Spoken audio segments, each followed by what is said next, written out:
हम सभी बिहार वासियों के लिए खास है, क्योंकि बिहार के विकास के लिए बिहार की जनता ने जिन्हें चुना है, आज उनके राज्यारोहण के लिए उनका रास्ता प्रशस्त होने वाला है। ये एक अच्छी बात है और ये लोकतंत्र की जीत भी है। हम सभी विश्व के सबसे बड़े लोकतंत्र में निवास करते हैं और इस प्रकार की व्यवस्थाएं अनवरत रूप से चलती रहती हैं, तो यह देश की सजीवता की पहचान है और राज्य की सजीवता की पहचान है। आज का दिवस जिला प्रशासन के द्वारा ऐसी सूचना कल शाम आई थी कि विद्यालयों में अवकाश रहेगा, तो फिर भारतीय शिक्षा समिति से बातचीत हुई कि ऐसा निर्देश आया है, तो उनका मार्गदर्शन होगा कि ठीक है, विद्यालय में बच्चों के लिए पठन पाठन कार्य स्थगित रखा जाए और आचार्य जी अपने लिए विद्यालय आएंगे और विद्यालय में आकर के अपने कार्य को पूरा करेंगे। मुझे लगा कि एक दिन का समय मिल रहा है अपने पास में, हम सभी अलग अलग कुछ कुछ उठकर काम में लगे रहेंगे और अपना एक जो है वो ट्रेनिंग बचा हुआ था, तो मैं सोचा कि ये दिन सबसे अच्छा दिवस होगा, इसका सदुपयोग किया जाए। और इसलिए संजीव जी से कल बातचीत करते हुए, क्योंकि कल इनको रिसोर्स पर्सन के रूप में कहलगांव भी जाना है, तो मैंने कहा अच्छा है, आज यहाँ का कार्यक्रम हो जाए, कल कहलगांव का कार्यक्रम हो जाएगा और ये अच्छा दिन है, इसका सदुपयोग हम लोग कर लेते हैं इन हाउस ट्रेनिंग के लिए। तो इस नाते से कल सूचना प्रसारित हुई और आप सभी बिल्कुल यहाँ उपस्थित हैं। और आज का जो टॉपिक है वो जेंडर सेंसिटिविटी एट स्कूल। और आज सवेरे से जब हम लोग टीवी के ऊपर में चुनाव परिणाम की चर्चा करने वाले ऐसे जो पैनलिस्ट हैं उनको सुन रहे थे, तो एक बात जो सबसे मुखरित होकर निकल रही है कि इस बार के बिहार के चुनाव में महिला मतदाताओं ने काफी बढ़ चढ़ कर हिस्सा लिया है और जीत चाहे जिनकी भी होगी, इसमें बिहार की महिलाओं की भूमिका सबसे अधिक है। और वास्तव में मैं जब अपने गांव जा रहा था मतदान के दिन, तो मैंने देखा भी था कि जगह जगह बूथ पर में महिलाओं की कतार है और गांव के मोहल्ले से महिलाएं अलग अलग समूह में 5-7-8 के समूह में मतदान के लिए जा रही हैं, मतदान करके आ रही हैं। तो ये बिहार के अंदर में एक बदलते बिहार का परिदृश्य है जो इस बिहार के विकास की पटकथा लिखेगा। कहते हैं कि यत्र नारी पूज्यते रमन्ते तत्र देवता, कि जहाँ मातृशक्ति की पूजा होती है वहाँ देवता निवास करते हैं और ऐसी मातृशक्ति अपने बिहार के अंदर में जागृत हुई है, तो स्वाभाविक है कि विकास भी होगा। जहाँ तक विद्यालय की बात है, तो विद्यालय चूँकि को एजुकेशन वाला क्षेत्र है, भैया और बहन दोनों ही पढ़ते हैं और समाज में दोनों का ही समान महत्व है। बल्कि कमतर तो कई स्थानों पर में ऐसा देख रहे हैं हम सभी कि जब परिणाम देने की बारी आती है तो बेटियां आगे निकल रही हैं। तो ऐसी परिस्थिति में ये जो जेंडर सेंसिटिविटी है, ये विद्यालय के लिए बड़ा ही मायने रखने वाली चीज़ हो गई है। विद्यालयों के अंदर में हम ऐसी व्यवस्था बनाएं जिनमें कि भैया और बहन दोनों के लिए समान अवसर हो, चाहे वो शिक्षा के लिए हो, अनुशासन के लिए हो, विभिन्न प्रकार की प्रतियोगिताओं के लिए हो और आगे बढ़ने के लिए अवसर के मामले में। तो हमें इस बात का ध्यान रखना चाहिए कि अवसर किसी के लिए कम नहीं। क्लासरूम के अंदर में भी जब हम पढ़ाते हैं तो हमारे सम्मुख भैया और बहन दोनों ही होते हैं, तो क्लासरूम के अंदर में टीचिंग के दरमियान भी दोनों को समान अवसर देना, दोनों को समान रूप से समझाना और दोनों को समान रूप से प्रश्न पूछने का अवसर देना। प्रतियोगिताओं के लिए भी दोनों को समान रूप से अवसर देते हुए आगे बढ़ाना। और देखिए, इतने गौरव की बात है कि अपने विद्यालय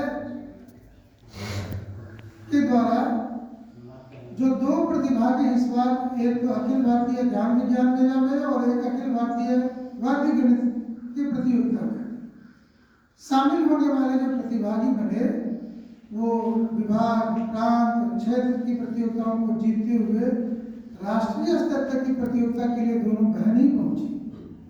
ये कितने बड़े गौरव की बात है। एक बहन अभी जालंधर से वैदिक गणित की प्रतियोगिता में भाग लेकर आ चुकी है और दूसरी बहन अभी मेरठ विज्ञान की प्रतियोगिता में भाग लेने के लिए गई हुई है। ये बहुत बड़ी बात है। हमें इस जेंडर सेंसिटिविटी के प्रति हमारे अंदर में भी सेंसिटिविटी होनी चाहिए। हम जब जागरूक रहेंगे तो फिर हमारा काम स्वाभाविक रूप से स्पष्ट होगा, प्रभावकारी होगा और परिणामकारी होगा। कल भी जो बैठक हो रही थी तो मैंने यही बात बताई कि देखिए, बड़ा काम करने के लिए कोई बहुत बड़ा एकदम व्याकुलता होनी चाहिए, ऐसा कुछ नहीं है। हम बेचैन है, छटपटा रहे हैं, उठापटक कर रहे हैं, तभी बड़ा काम करेंगे, ऐसा नहीं है। बड़ा काम करने के लिए एक अच्छी सोच, अच्छी पहल और काम में निरंतरता और पॉजिटिव अप्रोच, केवल इतने की आवश्यकता है।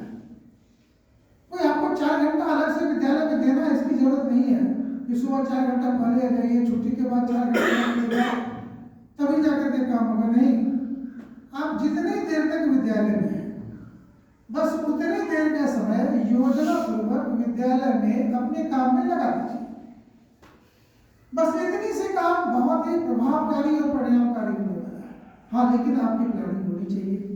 मैं कहाँ पढ़ा रहा हूँ, किस किस सेक्शन में पढ़ा रहा हूँ, वहाँ के सिलेबस की स्थिति क्या है, वहाँ के भैया बहनों की स्थिति है वो कैसी है, बच्चे कितने मेरिटोरियस हैं, बच्चे कितने मीडियोकर हैं, बच्चे कितने कमज़ोर हैं, इनके लिए हमको अलग से क्या प्लान करना चाहिए, उनकी कॉपी की स्थिति क्या है, वो कितनी तैयारी कर रहे हैं परीक्षा के दृष्टिकोण से, परीक्षा में कैसा परफॉर्म कर रहे हैं, परीक्षा के परफॉर्म करने के बाद हमने कितना एनालिसिस किया उनके बारे में, फिर बच्चों से कितना अप्रोच किया, बच्चों को कितना प्रोत्साहित किया और इसके बाद अपने काम को आगे बढ़ाया। हम केवल इतना भर मात्र कर लेते हैं तो कहीं से हमारा काम रुकने, अटकने और पीछे रहने वाला नहीं है।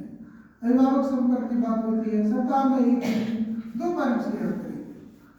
शनिवार का दिन है, पहले 1 घंटा निकलते हैं, 2 पेरेंट्स के यहाँ करेंगे, काम करेंगे, घर जाएंगे। मुश्किल से 10-5 मिनट अतिरिक्त का समय लग सकता है शनिवार को, कोई फर्क नहीं पड़ेगा। आपके लिए कोई भी काम करना बहुत ही सहज है, बहुत ही सहज है और मैंने स्वयं के जीवन में इसका अनुभव किया है।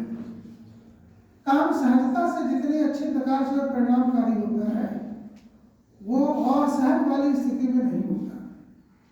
इसलिए सहज बनना पड़ेगा और सबको बनना पड़ेगा। ये देखिए, विद्यालय का काम और विद्यालय की उपलब्धि तो टीम स्पिरिट से संपन्न होता है और पूरा होता है। अभी देखिए, महिलाओं की टीम ने और क्रिकेट का वर्ल्ड कप जीत लिया।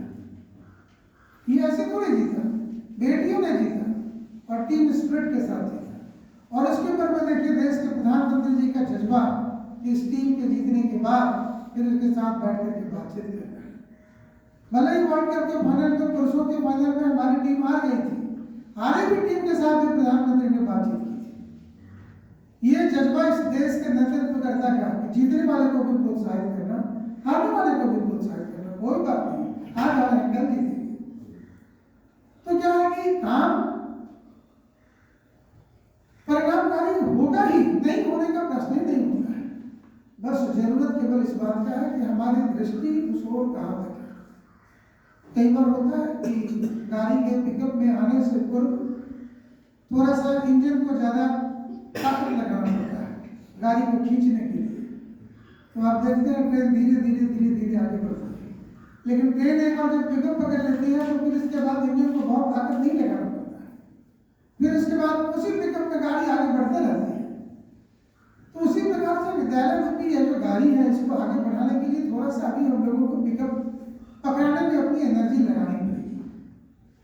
अभी अपने संजीव जी ने कहा कि सैनिक स्कूल के लिए अभी 35 बच्चों का हुआ है और सबसे सुन करके आपको अच्छा ये लगेगा कि पूरा सीट फुल हो गया। अब अपने पास में सीट नहीं है, एक सीट बचा हुआ था जिसके ऊपर अभी मारामारी हो रही है 3-4 कैंडिडेट के बीच में कि हम लेंगे तो हम लेंगे। वो अंतिम एक सीट बचा हुआ है, उसके ऊपर भी 3-4 कैंडिडेट के बीच में मारामारी है। एक कर्नाटक से फोन कर रहा है, एक अभी गया से फोन कर रहा है, एक अभी पूर्णिया से फोन कर रहा है, एक भागलपुर से भी है। तो क्या है कि ये 40 और 60% का रूट है, तो 60% रूट में तो अपने स्कूल में पढ़ने वाले बच्चों का एडमिशन होगा, उसमें से बच्चे अपने हैं नहीं जो क्वालिफाई किए थे उनका एडमिशन हो गया। और जो 40% रूट है उसमें भी 10 गर्ल्स के लिए सीट है और 30 बॉयज के लिए सीट है। तो इस तरह से ये पूरा का पूरा जगह जो है वो अपना पूरा हो चुका है। अब देखिए बच्चों को हमने इकट्ठा तो कर लिया, अब बारी है उन बच्चों को समझाने की। मैंने इस सेशन के लिए जब प्लान बनाया था तो उसमें रखा था कि छात्रावास में बच्चों की संख्या लगभग 105 होगी, ऐसा मेरा प्लान था। और आज देखिए ये बच्चों की संख्या लगभग 106-107 हो गई।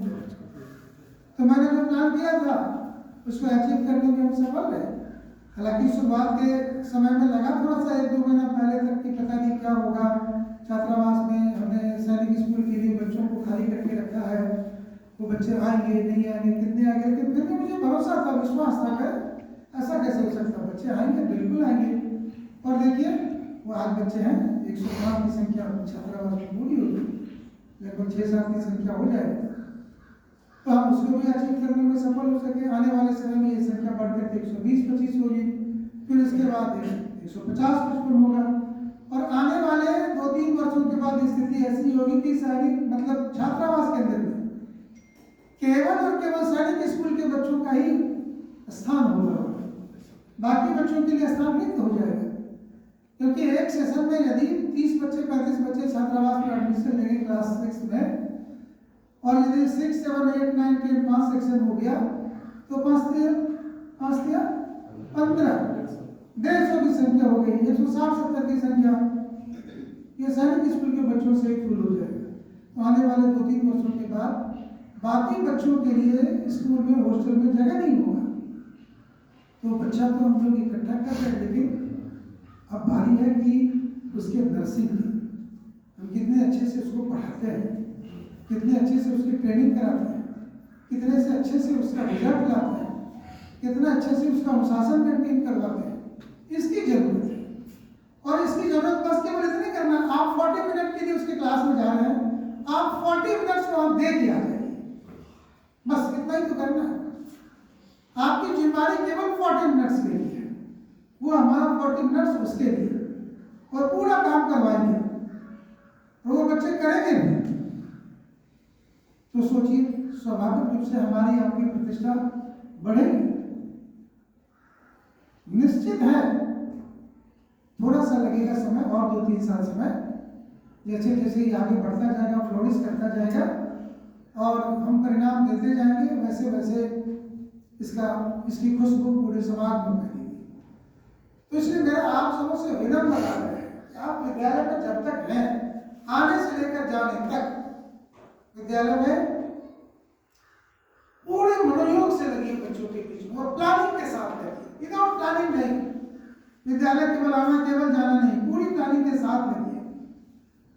और ये जो जेंडर सेंसिटिविटी का मामला है, एकदम बहनों को, एकदम बेटियों को आगे बढ़ाइए। ये बेटियां मान है, सम्मान है, हम सबों की पहचान है, इनसे भी बहुत कुछ हम सबों को मिलेगा, विद्यालय को मिलेगा।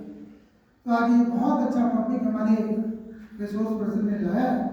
हम आशा करेंगे कि इसके ऊपर में खुल करके चर्चा होगी, और इसी को भी धन्यवाद है कि इतने अच्छे अच्छे टॉपिक्स को लेकर के आती है एजुकेशन के फील्ड में। तो इसके ऊपर में हम लोग चर्चा करेंगे, और आज यहाँ से जो कुछ भी हम लोग सीखेंगे जानेंगे उस क्लासरूम के अंदर में प्रयोग मिलाएंगे। बहुत बहुत धन्यवाद।